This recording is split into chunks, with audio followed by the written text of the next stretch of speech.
scary movie. Whatever you do, don't fall asleep. Hiya, Georgie. Swallow this. Cat dead. Details later. I am the devil, and I am here to do the devil's work. Hello, good evening, good afternoon, good morning. So this is the first time we're moving over to different software for editing for our podcast. So very interesting experience for us both. This is episode 66. Interestingly, if you're just joining us, we have been doing all kinds of stuff on this podcast. We've been doing Disturbing Icebergs, which have been abruptly taken to a halt. We've moved on to more generic horrors, and we've definitely talked about a fair few found footages and main release. We also do a fair bit of niche stuff too, but we tend to stay in the horror genre for the most part. And today's episode, we're going to be talking about some very, very niche stuff. We're going to be talking about the Outwaters and Something in the Dirt. We're going to do a double bill. Both of these movies, I believe, Zayford, correct me if I'm wrong, I don't know if Something in the Dirt was brought out in 2023, but it was actually filmed during COVID. It was 2022. Right, okay. So the Outwaters was released in 2023. That was last year, but for us in the UK, we do get a little bit of a delay, so we tend to get our movies a little bit later than they do in America. So I actually watched Something in the Dirt last year. Oh no, it was 2022 Outwaters came out, but I think we got it last year. Yeah. So, okay. So, yeah, we watched both movies in 2023 because, of course, we get everything later over here.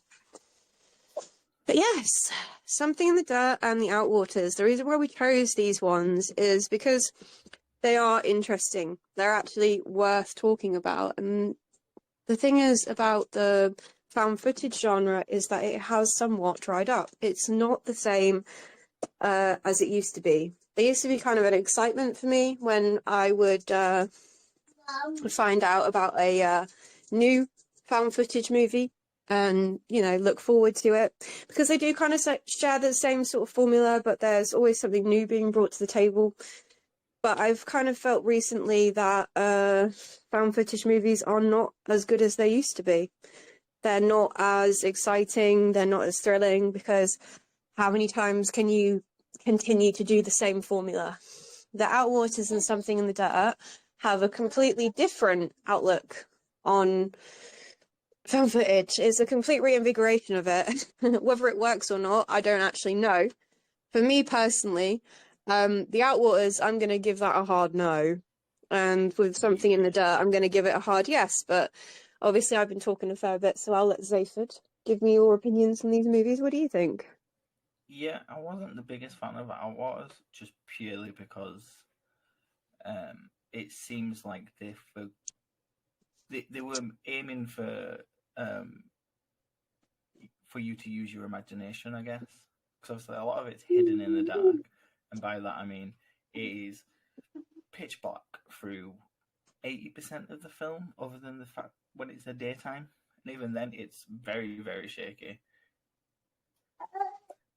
It's just not necessarily an enjoyable watch for that one. Something in the Dark is like a documentary with bits of found footage, which was a lot better, and there's a bit more of a quality control to that one. So I enjoyed that one a lot more. I think you're right. I think the thing is about the Outwaters is that it was recommended to me by a Instagrammer called Bunny Fucking Firefly. Future May Queen is her handle. And she's a huge, excuse me, I don't know why I keep burping. She's a huge cinephile, and like she's really into her movies, and like super like normally like really on it about what's good and what's not. And she thought that The Outwaters was like a fantastic movie. So I took her word on that and watched it under the precipice that actually somebody with quite good taste in film had told me it was a good movie. When I watched it, I kind of got about halfway through it and I thought, what the hell even is this at this point? I kind of hoped that eventually it would pick up and there would be some sort of semblance to it, but it actually just kind of got worse. It's supposed to be like a disembodying experience from what I've learned, like from reading about it and trying to understand it and talk to others about it online. It's supposed to be like an immersive experience. And obviously, early last year, we actually did talk about the movie Skinamarink. Yeah. And I really love that movie. So, like, I'm all for things like that. But there was just something about the way that the Outwaters was put together and, like, the soundscaping of it, particularly, it bothered me. And it was actually quite an irritating experience more than an enjoyable experience. Like, it was too loud. It was too, like, it was too disconcerting. It was like it was basically like somebody had a head camera and they'd like fallen down a hill on a bike, and like that was the movie for like an hour and a half is kind of how it felt to me. Obviously Yeah. there was little bits and pieces where there was a bit of context being added for what was going on, but it kind of just constantly felt like I don't even know where the story is progressing in this. And this is where it felt like the found footage, like it was sort of leaning on found footage far too much to get its minutes in rather than actual substance. And yeah, I feel like potentially it could have been a really good movie, but it wasn't, because it just feels like it was a low effort film. I'm sorry. I know that sounds horrible. And no disrespect to the director, but I don't feel like a lot of effort was put into it. I don't feel like it was like a labor of love, that movie. When you compare it to Something in the Dirt, you can really tell that the producers give a shit about that movie. They put an obscene amount of work into it. Obviously, with the whole fact of it being like a docu found footage, it does look more professional. But Justin Benson and Aaron Moorhead have a level of professionalism in their movie making, which makes them like just, you know, superior to the Outwaters. Putting an arty movie towards something more subjective like Something in the Dirt is, you know, it's never going to win, is it? Yeah. But Also, like, I don't know. Just for me, it just I felt I hoped so much more for the Outwaters than what I got out of it. And it's not to say that I thought the film was absolutely trash, absolutely rubbish. I feel like I don't. It's not that I feel like it was completely a waste of time. It was more a disappointment for the potential of what it could be. yeah, Like, there was some good gore bits towards the end. and there was a good story, you know, and the characterization at the beginning sort of drew you in and made you think, okay, these characters are a little weird. There's a little backstory going on here, and you are kind of following like what's going on a little bit and thinking, okay, well, this is setting up the precipice for what's coming next. And then it kind of all it felt really horribly rushed and and the thing is, I know that they probably weren't trying. I know that they probably weren't rushing it. That's what irritates me. But the way that it's filmed, it looks like it is. Before. Like Hmm? a poster. I remember seeing like a poster for it like a year or two before it came out, Mm. and I was like, "Oh, that sounds sort of interesting." Mm. And then apparently it only cost about 15 grand, Mm. and I feel like you can see that. Yeah, absolutely. But that's not to say that a small budget can can only make a shit film. Definitely You know? not. But it's like that's like very small for most films. Mm. That's like a short film type budget, Mm. not an hour and a half found footage film. I don't know. I honestly feel for 15 grand they could have done a lot better. I feel like my I could do opinion. better, and I have no experience. Yeah, I mean, to be honest with you, like I think a lot of people think that they can do the genre of found footage movies after they've seen enough of them. I feel confident in myself that I could maybe try and do one. Our friends You Run podcast actually did a found footage movie semi recently.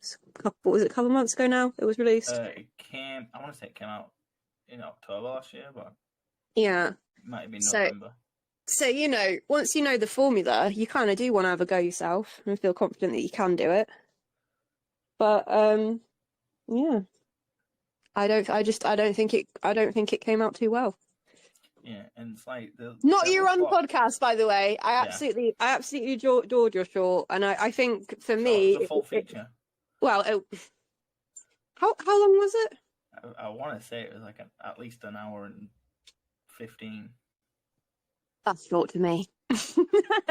At the moment, I've been watching. I think it's anything over 70 minutes is a full feature. Okay, well, I've been watching a lot of 2.5 hour movies lately, so I apologise. It's not a short feature film.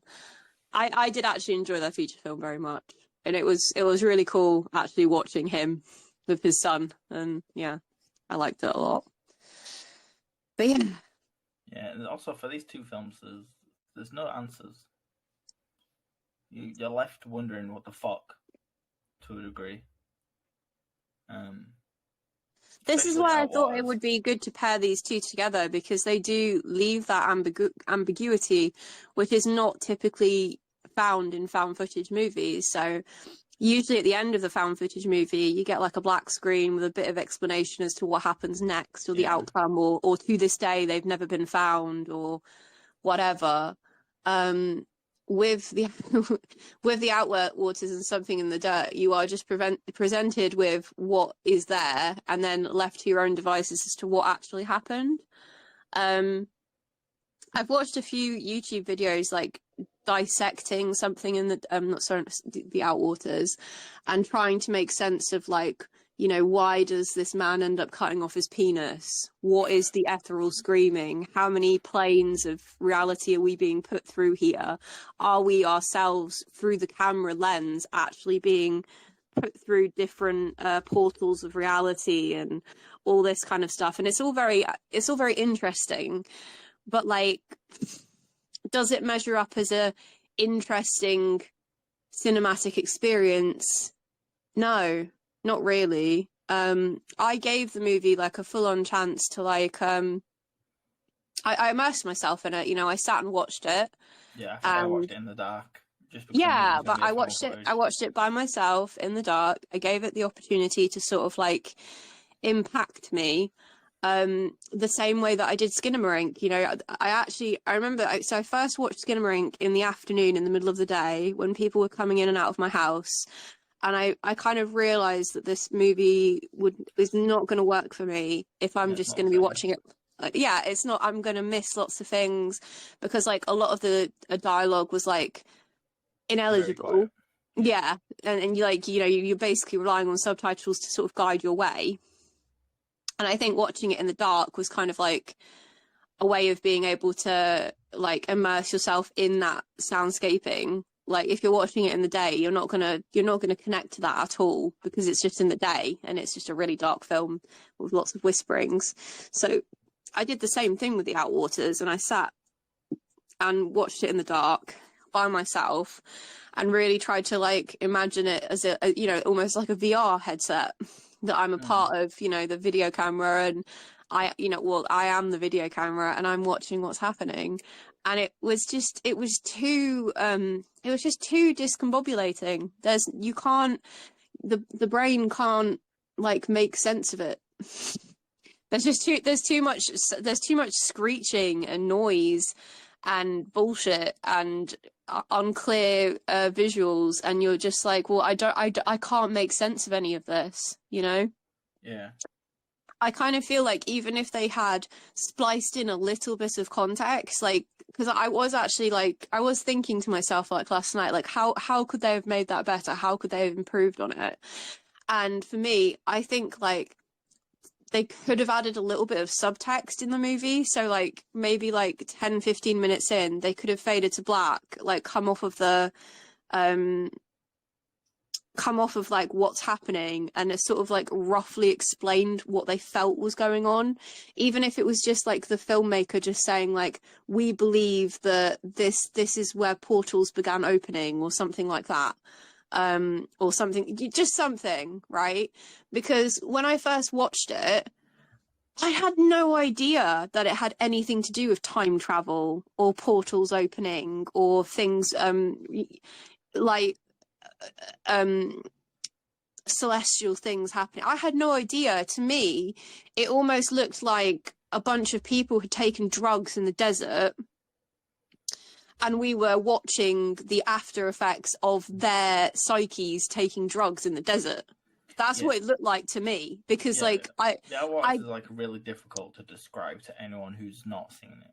Yeah, and it was really hard for me to get my head around it. I was just thinking like, what have I watched? I don't understand, so I couldn't feel moved by it. I couldn't feel like it was evocative to watch, because it wasn't. You don't, because you can't see what's going on and you don't understand what's going on.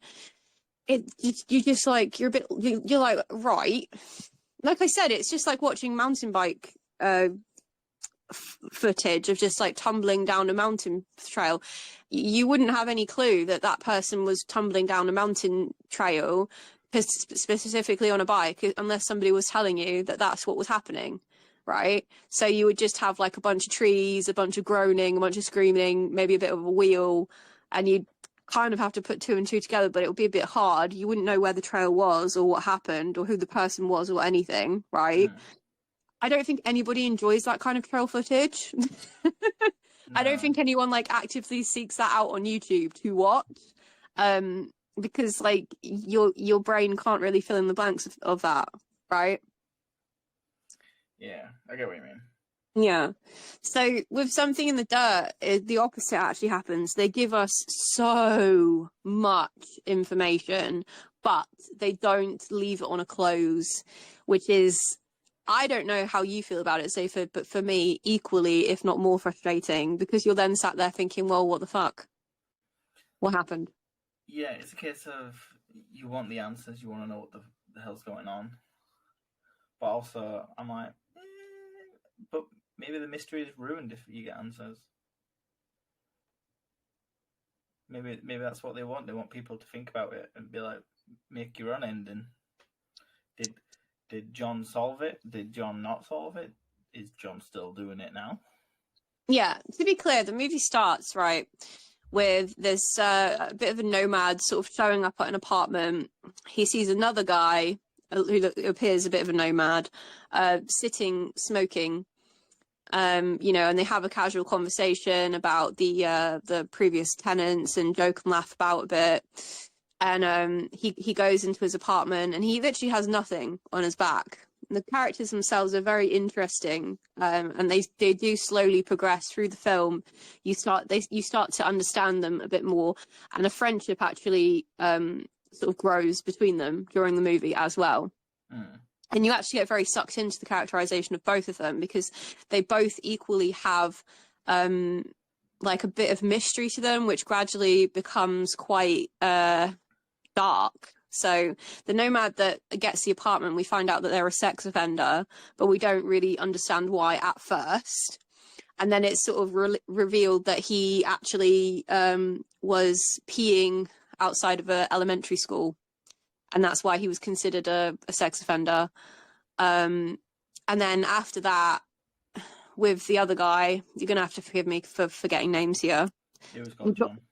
Right, so John and Levy. Yeah, so John is an evangelicalist. Let me see if we get this with that. An evangelicalist. Don't ever make me say that again. So he's like, he is his religion isn't really pushed on his new friend at the beginning, and Levi enjoys being with John and they become friends. But then as you see, you think at first that actually Levi being a sex offender is like kind of like the twist where, oh, we don't really want anything to do with him. But then it kind of turns out that John is actually a little bit more darker than we thought he was. Yeah. And as the movie progresses, obviously, I don't know if have we made the decision to spoil endings or whatever. These are both give or take a year or so old. Yeah. So Okay. I will say spoiler warning from this point on. If you haven't seen them, go find them. I'm sure they're on Prime or something stupid. So it turns out John is very much into his religion. Very, very much so into his religion, to the point where he's actually borderline, Jim Jones level kind of cultist. Levi is terrified by this realization that he's been messing with the paranormal, that could actually end up being something biblical. And I have to say, the picture of Levi at the end has got to be some of the most disturbing found footage. Like, the picture is one of the most like frightening things I've seen in a long time, and it was because it was so unexpected. So obviously there's a huge thing about levitation happening throughout the movie, which gradually intensifies, and we're not really explained why. We go through like lots of different theories, and like it's all very like theological at first. Like we sort of like discuss like lots of different gravity and electromagnetic fields and stuff. Right, yeah. So it's all very like it's like theology. It's like it's like scientific. It's like but they kind of feel like there's something important to it, right? And it all starts with this crystal ashtray that, well, they treat it like an ashtray at first, but it's like this. Is it creating portals? Is it creating another plane of existence? Is it creating power within both of them? Is it giving them omnipotence? Is it giving them all-knowing knowledge? Is it changing them as people? We kind of like continuously throughout the film are questioning, what is this thing actually doing and what does it actually want with them? And sometimes they fear it, sometimes they embrace it, sometimes they try and lock it away in rooms, and sometimes they're so excited and enamored about it. And it's really like a great like story of like two people trying to figure out what the fuck is going on. And then it changes. There's, the tone of the movie changes quite deeply towards the last 20 minutes, wherein it becomes that actually John's religion is far more important to him than Levi originally figured, and actually he doesn't feel comfortable with him anymore. And some supernatural bullshit kind of goes down, in which one night he's lifted up out of his apartment and then smashed back down onto LA concrete, and we actually see a photo of Levi face down, with his eyes popping out of his head. And John, in response to that, kind of says like, we don't know why this happened. But he doesn't seem to have any genuine remorse that his friend is dead. Yeah, so we kind of have this feeling that almost John was perhaps an offering for that Levi was almost an offering for John, or that John feels like that was the right thing to happen to him, which is really strange, like really, really strange. And the whole movie just kind of gives so many more questions and answers. And for me, I'm still kind of scratching my brain over it all, because I really feel like the relationship between John and Levi was captured so well, and then it just went wrong so badly, Yeah, there's that whole conversation where John's calling whether you're a fucking loser or a fuck up and all that, and it's like, damn, dude, that's just mean. Yeah, that's what I'm talking about how it just completely changes towards the end of the movie, because you think even if these two people are nomads and like not exactly perfect people, there's a real friendship there in which they'll protect each other from this like supernatural force that they're going through. And then like that happens, and then you see what happens to Levi at the end, and like you see John's response, and he just sounds and acts like such a villain.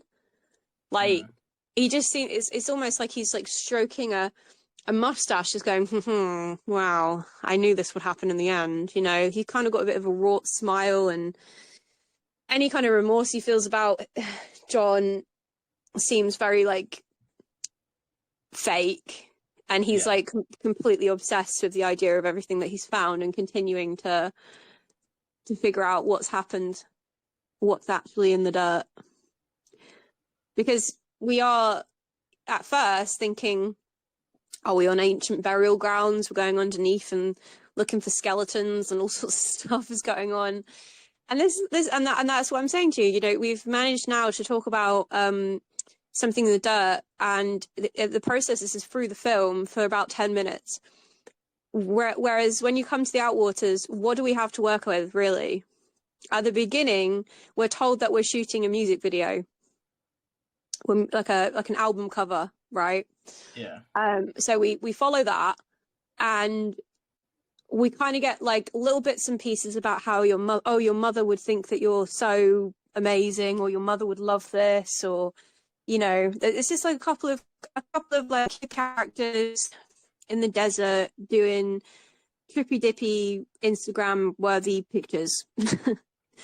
And then we just start hearing really fucking weird noises and start seeing some very strange reactions. Like there's sudden like heavy bleeding, there's sudden changes in behavior, and then it's just lunacy. It's absolute chaos. The whole movie is just like, what the fuck is going on? Yeah. And you want it to be calm, to try and give it a second to sort of figure out what's going on in the story, but like you can't, because like it just doesn't make. You're just like, what is happening? What's happening? You know? Yes, they're both different. They're interesting films for different reasons. Yeah. 100%. Yeah, and I feel like for me, that ambiguity in found footage can be so effective, and I feel that way so strongly because I absolutely love the movie Skinamarink. I think it's fantastic. I think it's such an immersive, nostalgic experience, and it really does not give that many connotations to what the story is and why are these two little boys trapped inside a house with no windows, and it evokes this feeling in you of like when you were a child at night and your toys could talk and hurt you and shit in the night. You know, when you would go down to the fridge in the middle of the night to get a drink and you were frightened of the corners of what could possibly happen. It was cool, you know, it worked. It was a formula that definitely worked. But with these two movies, I feel like with Something in the Dirt, they gave us so much information to work with that it's almost impossible to come up with anything. I feel like you would have to get like a giant whiteboard and just like talk about the whole movie to try and piece it all together. And then with the Outwaters, you've got like the beginning, and then screech, random thing, random clip, random this, random that. Oh, someone cut their penis off. Oh, more blood. Oh, weird worm thing. Okay, where do we go from here? Yeah, I get what you mean. Because for the Outwaters, it's like you can barely put the story together. Yeah. The only time you actually can tell what's happening is when they're filming during the day. Because everything at night is shot with basically pitch black because we're in a desert. The occasional flashlight fucking occasionally touching something solid in front of them, so you see something for about 2 seconds. Yeah. And even then it's mostly covered in blood. Yeah. And this is the thing, like Zayford and I, we are quite avid found footage movie watchers. We both actually really enjoy the franchises like VHS and Paranormal Activity, both in which have these sometimes extended moments where you really don't know what's going on. Paranormal Activity obviously follows a very like if you actually follow it from start to finish, there's a very intricate and very clever lore that goes on throughout the movies. So when it's wrapped up in the ghost dimension, I'm not going to count Next of Kin, frankly, because it has absolutely nothing to do with any of it. As far as I'm concerned, I wasn't impressed with it. I think the only thing that's to do with it is it's the same entity, Yeah, pretty much. supposedly. But the whole Katie and Christy story, and like, all of the story of the witchcraft and Satanism and offerings and portals and supernaturalism is all actually very well captured throughout all of the movies. And if you do watch them back to back, which I'm sure a lot of people will never do, because they just people have such a tedious hate for paranormal activity, you will see that there is actually a very clear, concise story going on there if you bother to follow it. Even the marked ones, that story that has the spin-off that isn't a completely part of the lore of it, it's still a part of it, and gives a lot more context to the other movies as well.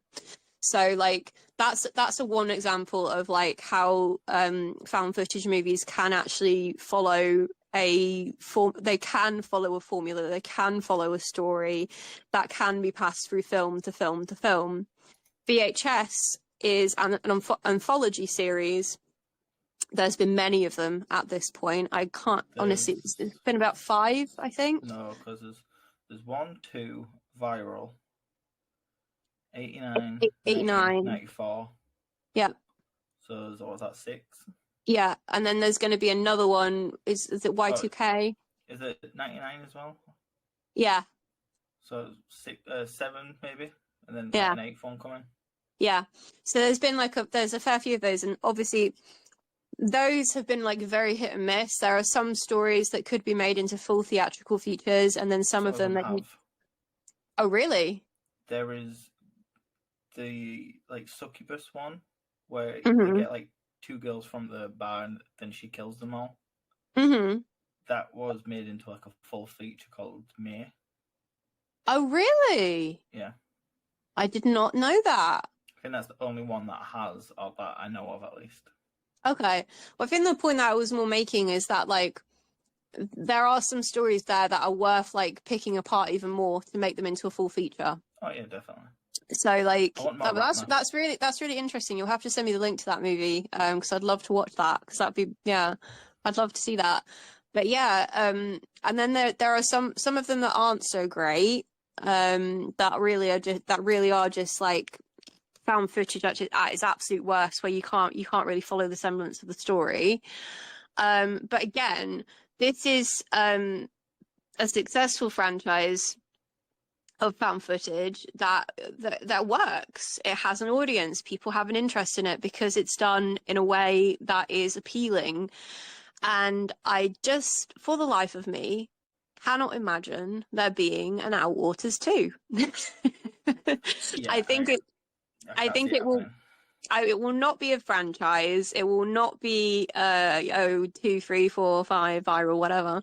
It is a standalone movie. Does it stand out? But does it stand up being a standalone movie? I really don't think it does. I think it needs more context. I really do. So for me, I did not enjoy it because it just didn't work. Yeah. It didn't work, and it's such a shame, because like I said, if they had perhaps just added a few slides of subtext, or even 30 seconds of just like I'm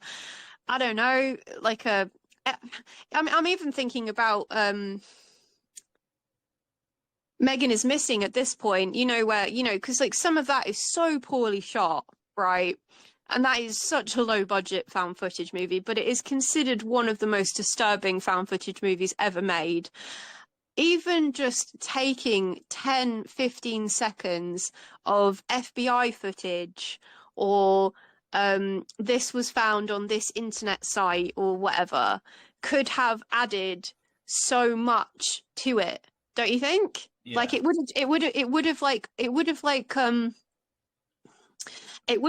have given the film a little bit more like I don't know. The only analogy I can kind of give it is like it's like an Easter basket. You know how like you have like you have like the trimmings, and then you have the egg, and then you have like maybe a soft toy.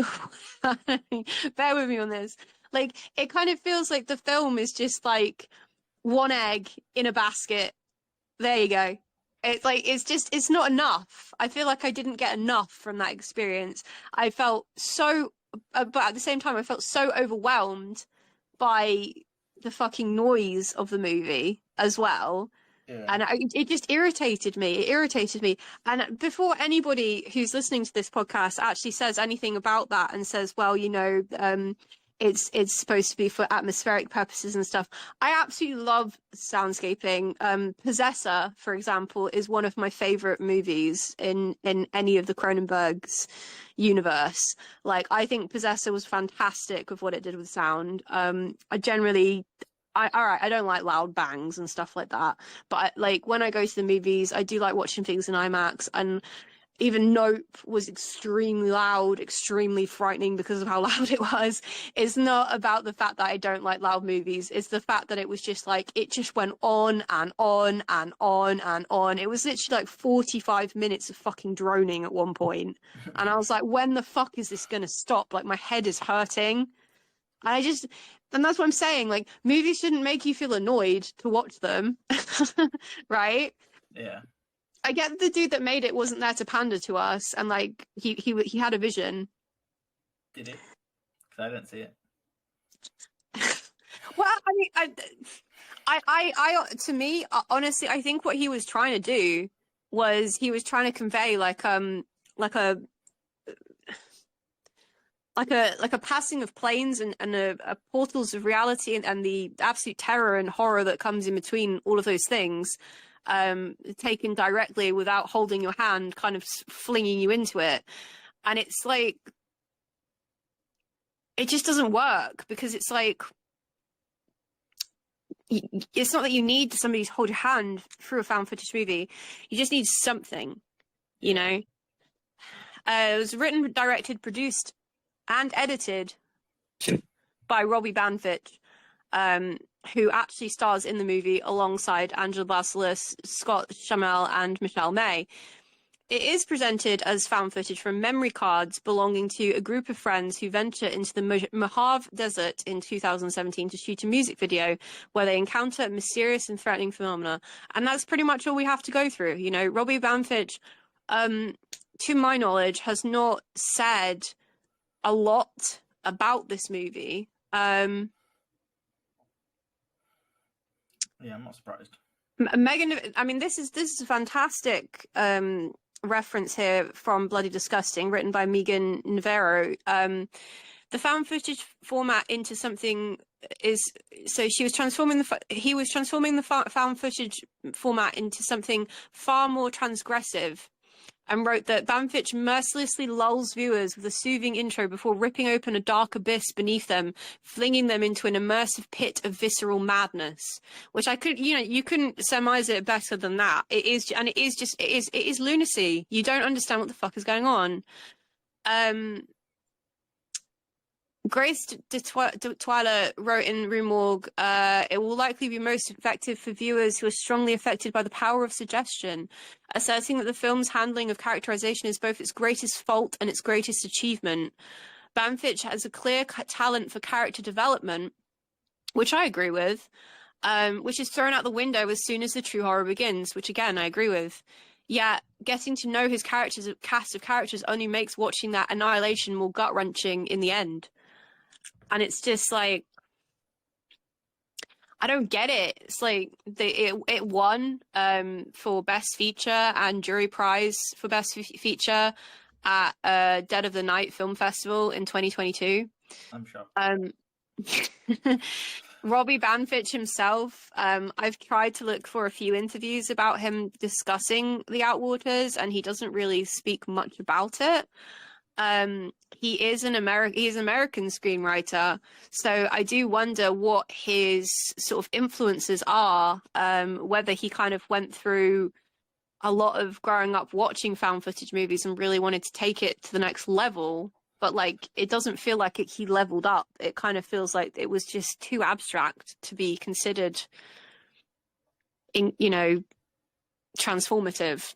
So it's also just hard to compare it to anything. And apparently Robbie Banford has 249 followers on Instagram. So good for him. So if you want to go follow him, go follow him. Mm-hmm. Get him to 300. Yeah, man. You tell him to put out a video explaining what the fuck he was doing. He's got a account on Twitter X as well, where he's got 7.6k followers. So he's a bit more popular on there. Yeah, but I feel like it's a lot. I suppose Twitter/X is probably a lot more easier to use because you don't have to falsify life as much.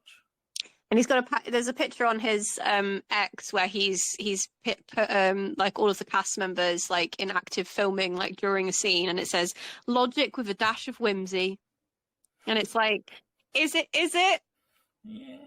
Is it whimsy with a dash of logic, maybe?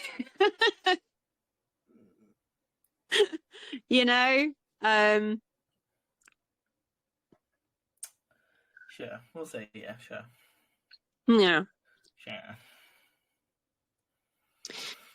But yeah, I mean, there are people out there that really defend this movie. Go on Letterboxd, for instance. You can read all kinds of wonderful things about how this is like this is the new way to go about found footage, and I'm like, I bloody hope not.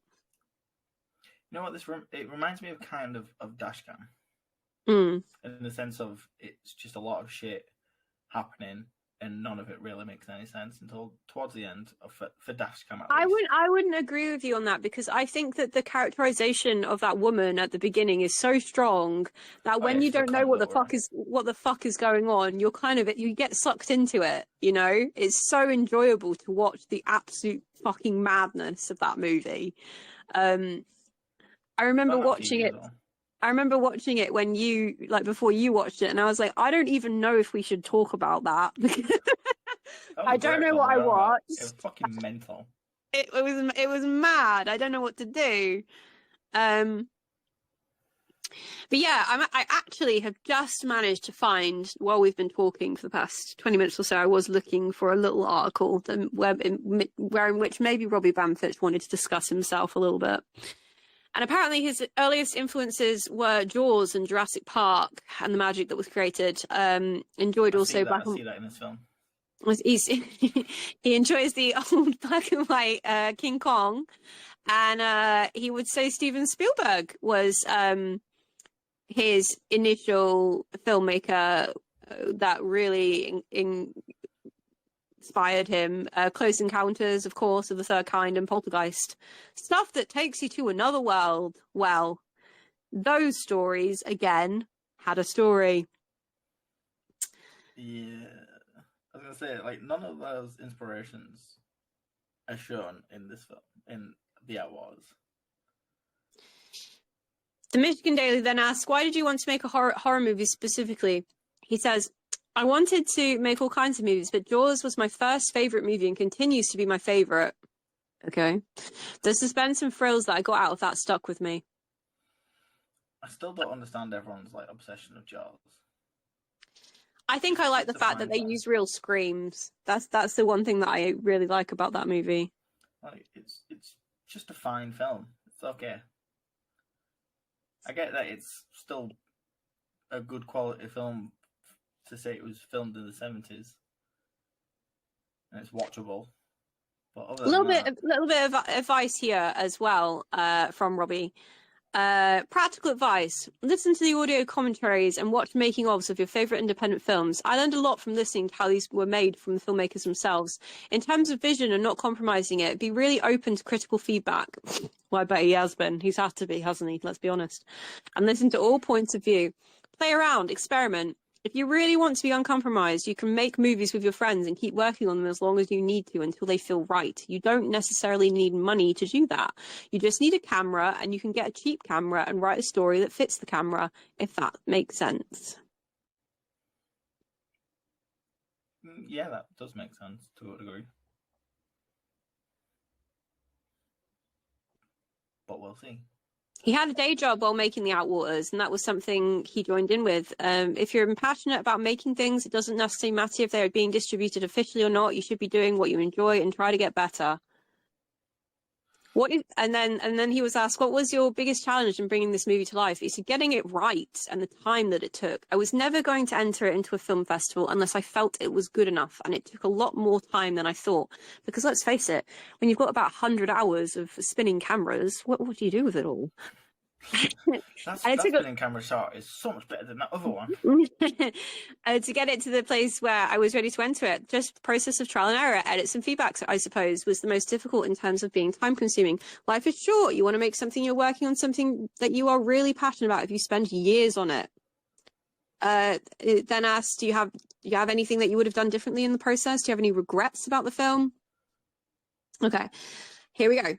I wish I would have learned a lot more about forms and legal stuff before I made it rather than after. There is a lot of dancing around, things you have to get signed, and I didn't necessarily learn that at my college. So if they don't offer courses in legal paperwork, I would seek that out before you start shooting. It was practical and necessary. The stuff that's not fun is paperwork. The story I knew beforehand. Yeah, again. Apparently, he also has two... He also has 2 features that are shot and edited that are not out yet. But he's dealing with all his paperwork, I guess. Bamfitch ended the conversation with a piece of advice to artists: just have fun, make stuff. No one's going to do it for you. Make it with your friends. Don't be cynical. If I ever get cynical, my friends kick my ass. So, while I respect his attitude and his carefree being about making his movie and feeling passionate about it, at the same time, I kind of feel like he doesn't in particularly want to be in the realms of Stephen King. I mean, as long as he enjoys his film. Yeah, I feel like he's like an art student that like he has a vision and he's happy with that vision. Like he's comfortable within himself, and he's willing to sort of show himself to be able to convey his feelings on film, regardless of how that affects or doesn't affect other people. So in a way, after reading that interview, I kind of respect him vaguely for, sticking to his guns and what he believes in. It's just very sad to me that, unfortunately, like, there are people like me that would genuinely like a little bit of a crumb of more context, please. And would genuinely like to read and understand a little bit more about the Outwaters, but sadly his interviews are so few and far between. It's almost like he dropped this and was like, you fucking figure it out. You figure it out, you piece of shit. Like, this is my art, you go look at it and you tell me what you think about it. That's what you could say about Something in the Dirt, because it's like they drop it and it's like you figure out what happens afterwards. It's like, okay, but at least there's context leading up to the end. They don't give you a crumb of context. They give you fucking 10 loaves of bread to work through, Yeah. It's like it's like you're literally engulfed in knowledge in that movie. There's so much to pick through that you kind of sat there thinking, one day you're thinking that John is the big bad guy, and then you're thinking, well, what about Levi? Maybe he was planning all of this all along. Maybe his like passive suicidal ideation and depression, actually maybe he wanted to end his life. You think about it you do think about it. Yeah, I'm sure he wanted to float up into the atmosphere and fall to his death. Well, John said that he feels like it was a suicide. Maybe John said that he knew the risks of what would happen, and he did that willingly, and he's drawn to his own conclusions that he chose to end his life. And you kind of sit there and think, John, you're a horrible piece of shit for that. Fuck you. Yeah, mean. Is he just saying that to put his mind at peace, or he's just saying that to like wrap up the documentary so he doesn't look like such a villain? But like, it's obvious that he is somewhat of a villain from the way he treats Levi towards the end of the movie anyway. Yeah. So there's obviously some deeper connotations there. And then you do start to get a bit biblical about it and think like, was he some sort of fucking offering for you, John? Like why do you feel almost comfortable at the fact that your friend died that way? And if he was really his friend, would he want to show the picture? Awful. I mean, I suppose it's kind of like honoring him in a way. There is absolutely nothing respectful about that picture. Oh my God. Like, that is Megan is missing. You know when her friend is like stuck in the that makeshift torture table, and the FBI released that image. There is nothing respectful about that image, is there? Like, she's literally got her mouth pried open, her eyes pulled backwards, like forced open, like in Clockwork Orange. Like, there's that picture kind of served more almost as some sort of passive apocalyptic warning. I feel John probably wanted to do, if anything, definitely not to respect his friend, if he ever was his friend. Yeah, maybe you're right. Yeah. But we'll never know. We'll never know, because we don't have the intellectualism to understand either of these movies. We tried, but I think that is the reason why I wanted to talk about both of these movies, because I really do think that the Outwaters, for all of its shortcomings and fallbacks, it is an interesting piece of media, and I do implore you to seek it out and try and immerse yourself in the experience as one would when watching a movie like Skinamarink, and try and figure it out for yourself. Maybe that's the new part of film, that we're not being spoon-fed everything, and maybe that's kind of cool for some people. For me personally, it's not so much that I need to be spoon-fed. I just need a little bit of something to work with. And I just feel like the Outwaters just veered way too much the other way of having nothing. In terms of Something in the Dirt, there was so much to work with. And again, kind of left me a little bit speechless towards the end, and still contemplating it to this day, wondering what the full story is. But Something in the Dirt is very richly shot. There's so many beautiful scenes in it. There's so much amazing dialogue in it. The Outwaters peak for me is the penis mutilation scene. So that's about as far as I can say about that. But yeah, with Something in the Dirt on Letterboxd, I gave it 4 stars. Seyfried, what did you give it? 3.5. Why so? I just felt like there wasn't enough horror, personally. Okay, that's fair. There was just a lot of it was more sci-fi than anything, like sci-fi horror. To a degree. Yeah. Cosmic-y horror. Yeah. Do you have a inclination to enjoy sci-fi found footage movies at all? Like Area 51, things like that? I've seen a couple of them. Some of them are okay, but like most of them are not great. What about the Fourth Kind? What do you think about that?